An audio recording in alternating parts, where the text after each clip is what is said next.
d'abord rapidement un rappel sur les points abordés aujourd'hui. On va juste reposer les bases pour ceux qui ne connaîtraient pas, qui sont novices encore, sur tout ce qui est téléexpertise. Ensuite, je laisserai la parole donc à Pauline Chevalier qui vous présentera cet annuaire des recours de téléexpertise en Occitanie ATO, sur lequel vous êtes invité à vous inscrire. Et donc, à la fin, nous prendrons ce temps d'échange pour répondre à vos questions. Alors, tout d'abord, la téléexpertise. Pour resituer, la téléexpertise est un acte médical rémunéré qui permet de solliciter l'avis à distance d'un ou plusieurs professionnels de santé sur une situation médicale donnée.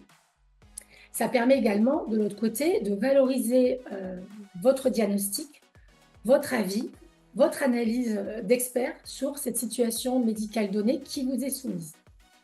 Alors, ce qui est important de savoir, c'est qu'aujourd'hui, toutes les situations médicales sont susceptibles d'être concernées par la téléexpertise sans qu'il y ait ce besoin préalable de connaître le patient. L'objectif de la téléexpertise, vous l'avez compris, est d'assurer une prise en charge plus rapide des patients, d'améliorer leur prise en charge et plus rapidement qu'ils aient accès et que les professionnels de santé de l'équipe de soins de ce patient mettent en place plus rapidement une stratégie thérapeutique. Quels professionnels de santé peuvent demander ou réaliser une téléexpertise? Tout d'abord, on a le professionnel de santé qui sollicite l'avis, qui demande l'avis, on l'appelle le requérant. Du coup, c'est ce professionnel qui sollicite à distance cet avis médical d'un ou de plusieurs professionnels concernant la prise en charge d'un patient. Donc, peuvent solliciter à notre professionnel les médecins, chirurgiens dentistes, sages-femmes. Ça a également été ouvert aux masseurs-kinésithérapeutes, infirmières, orthophonistes et pédicure-podologues. De l'autre côté, on a le professionnel de santé requis, c'est celui qui va poser son avis d'expert sur la situation médicale qui lui est soumise. Donc là, on retrouve les médecins, les sages-femmes et depuis cet été, les chirurgiens dentistes. Ensuite, voilà, il est important de rappeler quels sont les prérequis nécessaires à la téléexpertise. Ce qui est important, il ne faut pas comparer à la téléconsultation, il n'y a pas ce besoin nécessaire d'un visuel, de vidéotransmission, et il n'y a pas donc ce besoin de présence du patient. C'est un échange donc entre deux professionnels de santé qui va se faire sans la présence du patient. L'autre prérequis important, c'est que cette téléexpertise doit garantir le secret médical, la sécurité des données échangées, puisqu'il y a un échange de données entre deux professionnels de santé. Ça peut être des photographies, des comptes rendus. C'est très important que ce type d'informations qui doivent à tout prix rester confidentielles s'échangent via des outils sécurisés.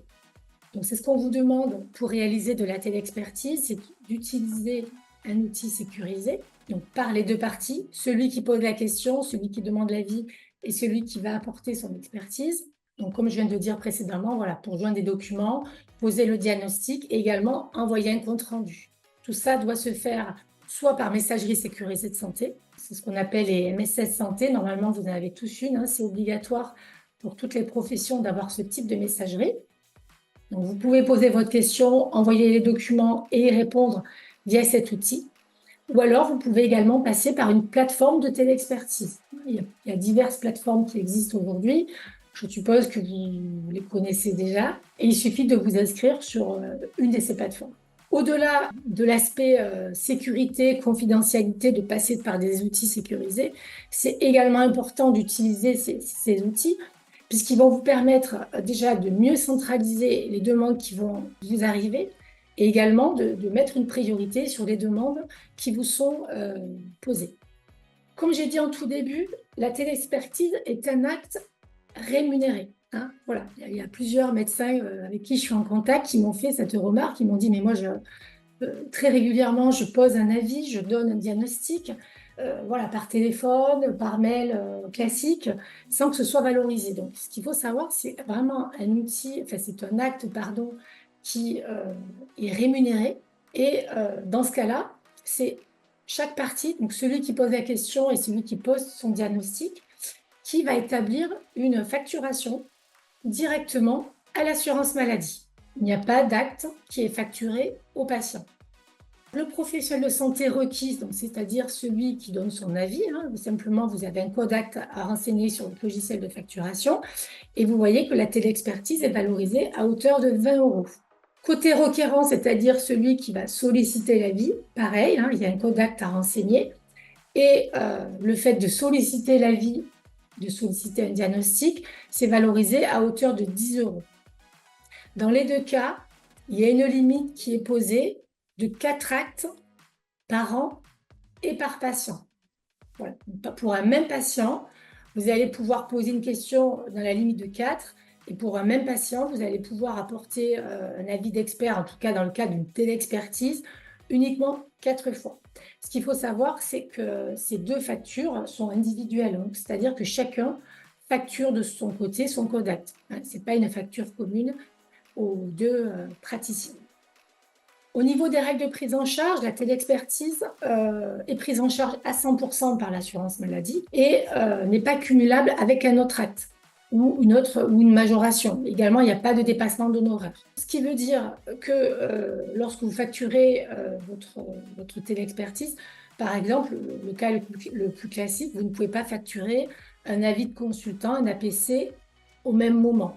Ce qui ne vous empêche pas, bien sûr, par la suite, de voir le patient en consultation, en présentiel au cabinet, et du coup, de facturer votre avis de consultant, votre APC. Au niveau de l'assurance maladie, on s'est associé du coup au groupement e-santé Occitanie, justement, pour vous aider, pour vous accompagner dans la valorisation et le développement de votre activité de téléexpertise. Et pour ce faire, il y a cet outil qui a été créé, c'est ATO, l'annuaire des recours de téléexpertise en Occitanie. Et je laisse la parole à Pauline Chevalier qui va vous l'expliquer plus concrètement. Bonjour à tous à nouveau. Donc je viens du GRAD e-santé Occitanie, qui est le groupement régional d'aide au développement de la e-santé. Donc pour vous en dire plus, juste quelques secondes, le principe c'est que dès que vous avez une question, une difficulté ou un besoin, vous pouvez nous adresser vos demandes. Nous, on est là pour vous apporter notre expertise, nos conseils, et également vous proposer des solutions numériques gratuites pour couvrir différents besoins. Et bien évidemment, on s'occupe après de tout ce qui est déploiement, donc de l'information des usagers, de la formation des usagers et de toute la mise en place qui en découle. Pour vous parler d'Ato, on a créé Ato parce qu'en fait, on s'est rendu compte que les professionnels requis, donc ceux qui donnent l'avis, ils étaient sur différentes plateformes et différents outils. Et de ce fait, les requérants ne savaient jamais où est-ce qu'ils devaient aller pour pouvoir leur faire une demande. Donc en fait, on a centralisé tous les professionnels requis, c'est à leur demande, il faut s'inscrire via un formulaire, afin que les requérants puissent avoir une plateforme où ils pouvaient retrouver tous les professionnels de leur territoire et leur faire des demandes. Et puis pour les professionnels requis, effectivement, ça leur apporte une certaine visibilité. L'annuaire, il est accessible depuis notre site web.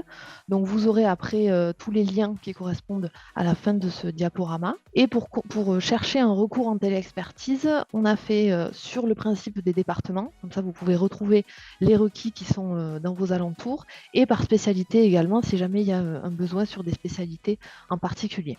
Actuellement, on a plus de 70 recours en téléexpertise qui sont répertoriés, que ce soit des libéraux, des établissements ou aussi des établissements plus spécialisés dans les personnes âgées. Donc, le principe, c'était de proposer quelque chose qui soit facile d'utilisation. Donc, il n'y a pas 36 000 informations. Il y a le nom de l'établissement ou le nom du professionnel libéral, la spécialité et enfin le lien ou le processus par lequel on peut lui faire une demande, puisque certains, c'est via une plateforme. Donc, on vous a mis le lien cliquable pour atterrir directement sur son profil.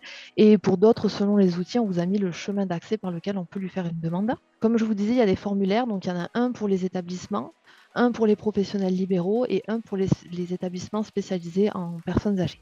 Ato a pour vocation d'alimenter santé.fr quand ce sera complètement effectif, ce qui devrait pas tarder. Et donc, tous les recours qui sont inscrits dans Ato, donc je parle pour les requis bien évidemment, vont permettre d'alimenter santé.fr et ensuite il y aura donc une carte interactive sur santé.fr où on fera une recherche par spécialité et par localisation pour trouver directement sur la carte les professionnels qui peuvent répondre à des demandes. Donc voilà, là vous avez tous les liens pour atterrir directement sur Ato et ainsi que les liens pour les formulaires.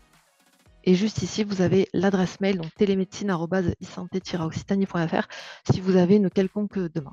Et on vous a également mis l'adresse du service des délégués numériques en santé, hein, vous avez à l'écran. Et là, on peut vous accompagner sur tout l'aspect réglementaire si vous avez ce besoin-là.